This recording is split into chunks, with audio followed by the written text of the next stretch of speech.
ಪತ್ನಿಗೆ ವಂಚಿಸಿ ಪ್ರೇಯಸಿಯೊಂದಿಗೆ ಟೆಕ್ಕಿ ಪತಿ ಅಕ್ರಮ ಸಂಬಂಧ ಇಟ್ಟಿರೋದು ಬೆಳಕಿಗೆ ಬಂದಿದೆ. ಪತ್ನಿ ಮೇಲೆ ಹಲ್ಲೆ ಮಾಡಿ ಜಾತಿ ನಿಂದನೆ ಮಾಡಿದ್ದ ಎನ್ನುವ ಆರೋಪ ಈತನ ಮೇಲಿತ್ತು. ಆರೋಪಿತ ಟೆಕ್ಕಿ ಜಡ್ರೆಲಾ ಜಾಕೂಬ್ ಆರು ಈತನನ್ನ ಪೊಲೀಸರು ಅರೆಸ್ಟ್ ಮಾಡಿದ್ದಾರೆ. ಪ್ರೇಯಸಿ ಜೊತೆ ಪಲ್ಲಂಗದಲ್ಲಿದ್ದಾಗಲೇ ಪೊಲೀಸರಿಗೆ ಸಿಕ್ಕಿಬೀಳ್ತಾನೆ.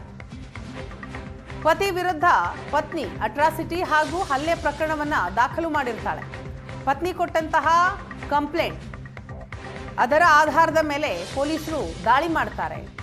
ಆಗ ಪ್ರೇಯಸಿ ಮನೆಯಲ್ಲಿ ಸಿಕ್ಕಿಬಿದ್ದಿದ್ದಾನೆ ಆರೋಪಿ. ಪತ್ನಿಗೆ ವಂಚಿಸಿ ಪ್ರೇಯಸಿಯೊಂದಿಗೆ ಟೆಕ್ಕಿ ಪತಿ ಅಕ್ರಮ ಸಂಬಂಧ ಇರೋದು ಬೆಳಕಿಗೆ ಬಂದಿದೆ. ಪತ್ನಿಯ ಮೇಲೇನೆ ಹಲ್ಲೆ ಮಾಡಿ ಜಾತಿ ನಿಂದನೆ ಮಾಡಿದ್ನಂತೆ. ಪತಿ ವಿರುದ್ಧ ಅಟ್ರಾಸಿಟಿ ಹಾಗೂ ಹಲ್ಲೆ ಪ್ರಕರಣವನ್ನ ಪತ್ನಿ ದಾಖಲಿಸಿರ್ತಾಳೆ. ಪತ್ನಿ ಮಾಹಿತಿ ಆಧರಿಸಿ ಪೊಲೀಸರು ದಾಳಿ ಮಾಡ್ತಾರೆ. ಆಗ ಪ್ರೇಯಸಿ ಮನೆಯಲ್ಲಿ ಆತ ಸಿಕ್ಕಿಬೀಳ್ತಾನೆ. ಕಳೆದ 2 ವರ್ಷಗಳಿಂದ ಪತ್ನಿಯೊಂದಿಗೆ ಬೆಂಗಳೂರಿನಲ್ಲಿ ಜಾಕೂಬ್ ವಾಸ ಇರ್ತಾನೆ. ಖಾಸಗಿ ಸಂಸ್ಥೆಯ ಪ್ರತಿಷ್ಠಿತ ಹುದ್ದೆಯಲ್ಲಿ ಈತ ಕೆಲಸ ಮಾಡ್ತಾ ಇದ್ದ. ಈತನ ಪತ್ನಿ ಕೆಲಸ ಮಾಡ್ತಾ ಇದ್ದ. ಟೆಕ್ಕಿ ಆಗಿದ್ದ ಪತಿಗೆ ಕೆಲಸ ಇರಲ್ಲ.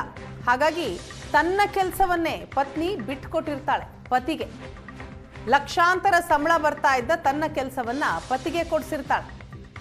ಒಂದು ಮಗುವಾದ ನಂತರ ಪತ್ನಿಗೆ ಜಾತಿ ನಿಂದನೆ ಮಾಡಿ ಕಿರುಕುಳವನ್ನ ಕೊಟ್ಟಿದ್ದಾನಂತೆ. ಗರ್ಭಪಾತವಾಗುವಂತೆ ಪತ್ನಿ ಮೇಲೆ ಹಲ್ಲೆ ಕೂಡ ನಡೆಸಿದ್ನಂತೆ ಪತಿ ಜಾಕೂಬ್. ಈ ನಡುವೆ ಪತ್ನಿಗೆ ಮೋಸ ಮಾಡಿ ಪರಸ್ತ್ರೀ ಸಂಘ ಕೂಡ ಬೆಳೆಸಿದ್ದ ಆರೋಪಿ.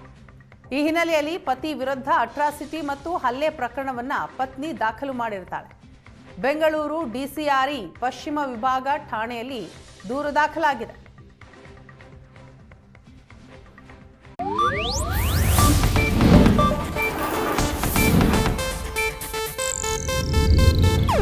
ಇದು ಏಷ್ಯಾನೆಟ್ ನ್ಯೂಸ್ ನೆಟ್ವರ್ಕ್ ಪ್ರಸ್ತುತಿ.